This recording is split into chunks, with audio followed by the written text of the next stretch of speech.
Diego, eu queria saber, vale a pena usar Adonis? Assim, vocês antes de qualquer outra pessoa sabem que a gente utiliza muito Adonis aqui na Rocket. Eu acho que Adonis, ele trouxe um ar pro Node que a gente tinha lá na época com Ruby. Eu não sei, vocês já programaram com Ruby ou com PHP? Não, já com Django. Com PHP Django já? sim, com com Laravel. O Django É, parece mas- muito. Laravel, tu já mexeu? Laravel é basicamente igual ao Adonis. E eu acho que tem um propósito por trás desses frameworks, que não é simplesmente ter uma estrutura de pastas bem definida.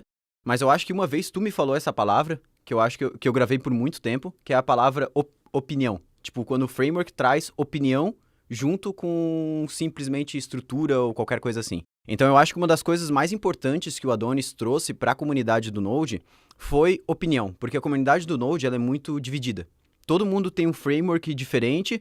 Eu quero, não só a comunidade do Node, JavaScript em geral. Tu tá com algum problema numa lib, tu vai lá e cria uma lib nova. Sim. Tu nunca manda uma Exatamente pull assim. request, tu quer sempre resolver da tua forma. Tu acha que os outros não sabem resolver.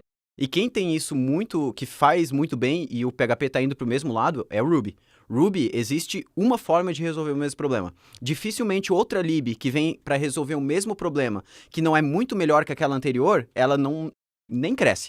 O pessoal nem usa. Uhum. Então, quando tu chega no Ruby, quais são os dois frameworks que tu tem lá? Rails, e tu utiliza no máximo lá o outro que é o Sinatra, se eu não me engano, que é para aplicações bem menores, assim, como se fosse o Express do Node, né? Então eu acho que o Adonis, cara, ele é muito legal para time que precisa de opinião na estrutura. Então, por exemplo, quando a gente estava iniciando o nosso time de desenvolvimento, é muita gente que, vamos dizer assim, não tinha conhecimentos tão profundos em Node. Ou seja, cara, ia dar uma bagunça daqui a pouco se cada um fizesse de uma forma. Tu adicionava uma coisa, o outro falava, não, o controller não é legal dessa forma, não é legal ter job dessa forma, os arquivos deveriam estar em outro lugar. Quando a gente pega o Adonis, a gente fala, não, existe uma regra, existe uma lei.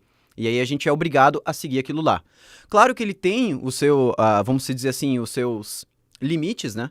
Mas eu acho que para todo time que vai desenvolver uma aplicação monolítica, um time pequeno, vamos dizer assim, né, um monolito, a gente precisa trabalhar com opiniões. A gente precisa trabalhar com framework opinado. Eu acho que nesses casos, trabalhar com Express é praticamente, cara, jogar a produtividade fora, porque tu vai gastar muito mais tempo pensando na estrutura que tu tem que criar do que desenvolvendo em si. Então, quando tu já tem a estrutura e não precisa se preocupar com isso, é muito mais fácil tu ficar focado na produção do código, em realmente fazer a parada funcionar.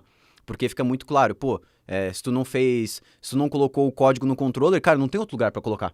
Tu não é simplesmente criar um arquivo, importar ele e usar, né? Existe os dependency injection, então cada código tem o seu local. Eu acho que esse é o principal foco do Adonis e o porquê eu acho que vale a pena utilizar ele sim.